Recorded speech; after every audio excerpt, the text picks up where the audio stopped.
Hey friends, welcome back. If you are new to my channel, hi, I'm Jasan. I'm a first-time mom sharing my experiences with motherhood as well as tips and knowledge I've accumulated since becoming a mom with the intention of helping other first-time parents all over the world.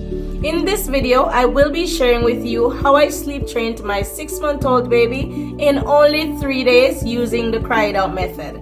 I will also share a few tips to help you achieve success when sleep training. So keep on watching. When I was pregnant, I was told all the time, sleep now, you're gonna need it. But no matter how many times I was told how exhausting it's going to be those first couple of weeks after baby is born, there was no way I could truly understand what it would be like until I've gone through it. The first night after having my baby, he was quiet and slept for long periods of time. So I thought to myself, this is not so bad. What I did not know was during that initial 24 hours after birth, your baby will need to sleep much longer since they are tired from the birthing process. By the second night, my baby decided it was time to show his true colors. He was up every 30 to 45 minutes. At 2 a.m. in the morning, I started to feel like I was running a cross-country marathon with no prior training, and as soon as I arrived at the finish line, I got run over by a steamroller. Luckily, the nurse was kind enough to come and take him for a little while so we could get some sleep. Once we took him home, I noticed right away that he would sleep more during the day, and at nighttime, we were his slaves. It didn't take me very long to start missing being able to sleep all night, and I was patiently waiting for the day that I'd be able to sleep for more than 2 hours at a time.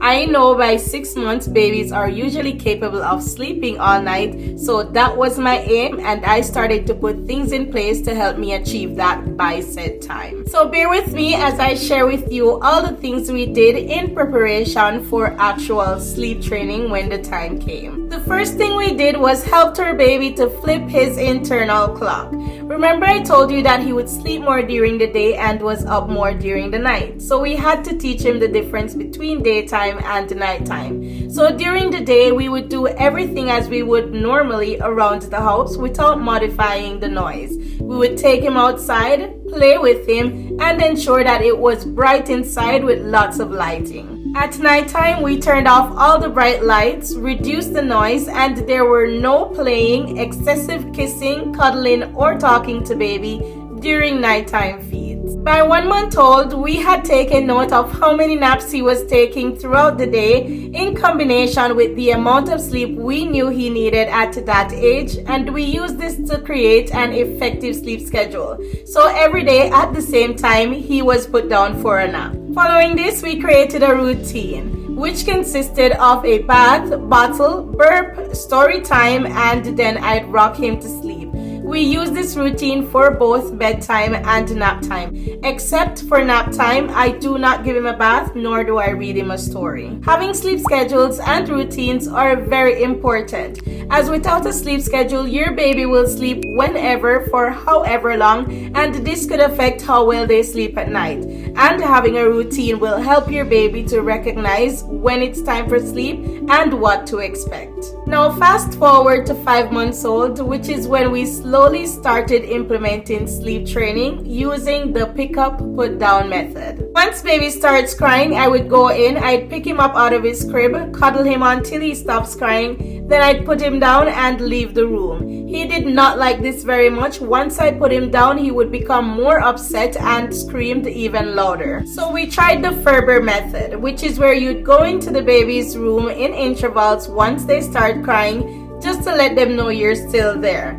I'd go in, I'd gently pat him on the back, he'd stop crying, but the minute I stop and leave the room, he was just not having it. We quickly realized that these were just not going to work for our son. At 6 months old, we decided to try the cry it out method. Now on that first night, I put him in his bed and I left the room. He cried for about 25 to 30 minutes. It took everything in me to not just go in and cuddle him and rock him to sleep. but I knew I had to stand my ground if I wanted this to work, and I wanted it to work. So we just watched him on the monitor until he was asleep. On the second night, he cried for 15 minutes to be exact, then he was asleep, and on the third night, he cried for 6 minutes. On the fourth night, he was out, no crying, so it took all of 3 days to sleep train him. One thing I should mention here is that even though my son had gotten to the point where he did not need to be put to sleep and was no longer crying before falling asleep, he would still get up twice during the night to eat. He would get up anywhere between 12 and 1 and 4 and 5 in the morning. However, once he got up, he would not finish his bottle and he would go right back to sleep once he was done eating. So this told me that pretty soon he was going to stop eating during the night, but for now he still needed his night feeding. At 6 months and 8 days, we put him to bed as we did every other night. No issues, no crying. He went to sleep.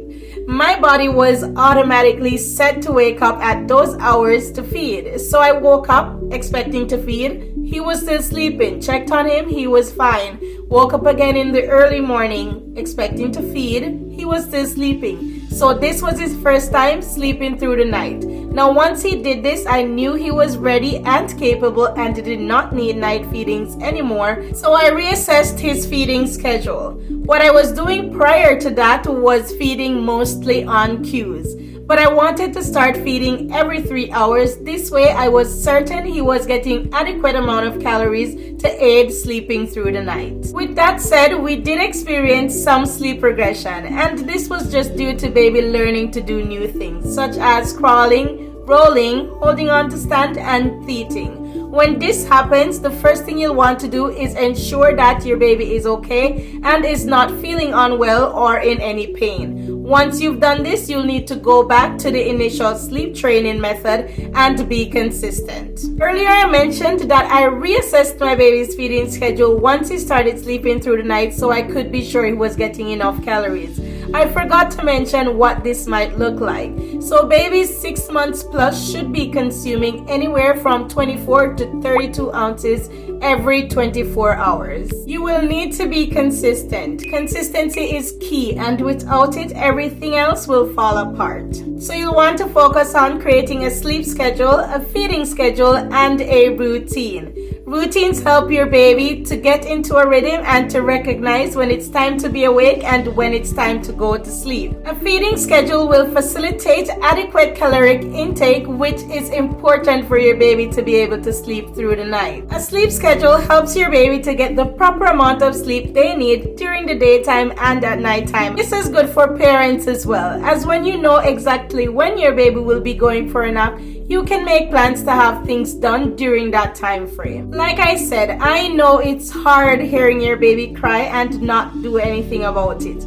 But if you're choosing the cried out method for sleep training, you will need to stick it out.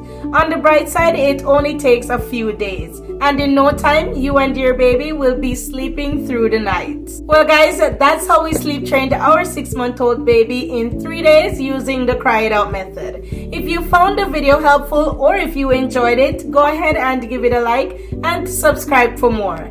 Thank you so much for watching, and I'll see you again in the next one.